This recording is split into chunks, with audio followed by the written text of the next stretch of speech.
Hello and welcome to my Data Protection Quickie. Today's Data Protection Quickie is all about a bring your own device policy. That's a BYOD policy. So I think this policy has been really underrated for quite some time, and I don't think companies have really realised how important this policy is. However, the pandemic has changed that, because with everybody now working from home and using a lot of their own devices, because let's face it, not every company has had enough laptops to hand out to everybody, mobile phones. So a lot of people working from home through this pandemic are actually using their own personal devices and not a company issued device. So the BYOD policy is incredibly important because it gives that employee the ability to see how they are going to be expected to use that data on their mobile phone and their responsibilities for it. Because the bottom line is the company, as a controller, will lose a significant amount of control over that data when it gets transferred to that employee's personal mobile device. So does your company need a bring your own device policy? And the answer is yes, it does. Absolutely it does. So examples of a small company with a team of maintenance men, and they did a lot of repairs on social housing. So in the morning, the maintenance team in the office would send the maintenance men on their own personal mobile devices the address they had to be at that day, the repair that needed doing, the name of the person who they were going to see, and the contact details. So okay, not too bad, but it's on their personal phone. But then they would also send them details of the occupant that might affect the visit. So for instance, was that person disabled, and would it take them a reasonably long amount of time to answer the door? So be patient and wait. Did that person have an illness that might be affected by any of the repairs they were doing?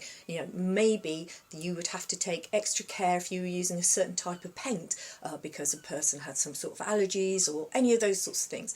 So you can see how much personal data went from the company onto the employee's mobile phone. Now, how is the employee ever going to give that back to the company? And how is the company ever going to get it back? And that's almost impossible. So you can see, even in a small company like that, that the company, as the controller, has now lost all its control over that data because it's on your employee's mobile phone. Another example, which really surprised me, is that I did some work for a legal team, a legal lawyer, and he had 10 years worth of emails on his personal mobile device. Now that company has no way of ever getting those back, and I needn't tell you what sort of information was held within those emails, but obviously massive amount of personal data. So this is why you will need a BYOD policy. No matter how small you are and no matter how big, we all need one. And now I'm going to tell you how you're going to put one in place and what you need to think about when you're looking at how you're going to manage this conundrum we're in about whether you allow your employees to use their mobile devices. So the first option that I'm going to recommend to you is that you issue your employees with company mobile devices. Now, I know that's going to be really expensive for you companies out there who have hundreds or thousands of employees, but it is the most secure option available to you. And it may not be what you want to do right now, and an expense you just can't incur, especially on the back of the pandemic, and I get that. But this is the option, and it's the option that I would go for if I could, because obviously it keeps our data more secure. Now, there's still things you have to think about, like how is the phone going to be updated? How are they going to get access to your systems? And it will need a DPIA. So it's still not without some work, and it's not just an easy option. Oh, there's a mobile phone, tick. No, you will still have to do some work, I'm afraid. But it's the best option, I think, for any company if they want to keep control of their data. The second option you're going to like a little bit more. It's less expensive. So it's the fact that you let your employees use their own personal device but access your software systems through, say, a portal. So things you need to look at with this is that you need to look to see, can you keep the data separate? Can you separate your employees' data from the company data on that phone? And you also again need to be looking at, can they download that data anywhere else? Can it escape? Can they keep copies of it on another device? Can they put a USB stick in and download it? So those are the things you're going to look at, because you don't want to get any data leakage. But it's far more affordable, but it's not as secure. So this one's very middle of the road. So this is your kind of middle option. And then, now the last option you've got available to you is obviously by far the cheapest, but it comes with the biggest security risks. It's the one I like the least. I wouldn't recommend this one really for anybody. However, having said that, it may work for you. It will depend not only on the size of your company, but it will also depend on the type of data you would be passing to your employees. In summary, it really won't matter which option you choose. You need to pick the one that's right for your business.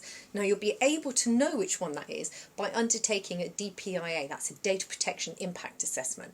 Now, if you don't know what one of those is, have a look on my YouTube channel where I've got a video which shows you and tells you how to fill one in and what they're all about. So once you've done a DPIA, that will highlight risks of all three options, and you then as a company can have a look and decide which one suits you better and which risks you're prepared to accept and which ones you're actually not prepared to accept. And that might help you decide which option will be better for you rather than picking one and just going with it.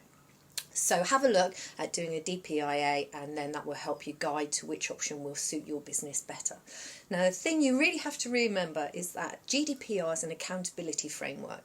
So not only will the DPIA and your BYOD policy go towards some way to proving that you have been accountable for whichever choice you've chosen should anything ever go wrong, but also you need to remember that as a controller, you are responsible for that data no matter what. So if that data is on an employee's phone and it gets lost, it goes, whatever happens to it, you are still accountable. So it's really, really important that you do your BYOD policy, you do your DPIA, and you make sure you are prepared to accept the risk of whichever option you choose. I hope that's been helpful for you today.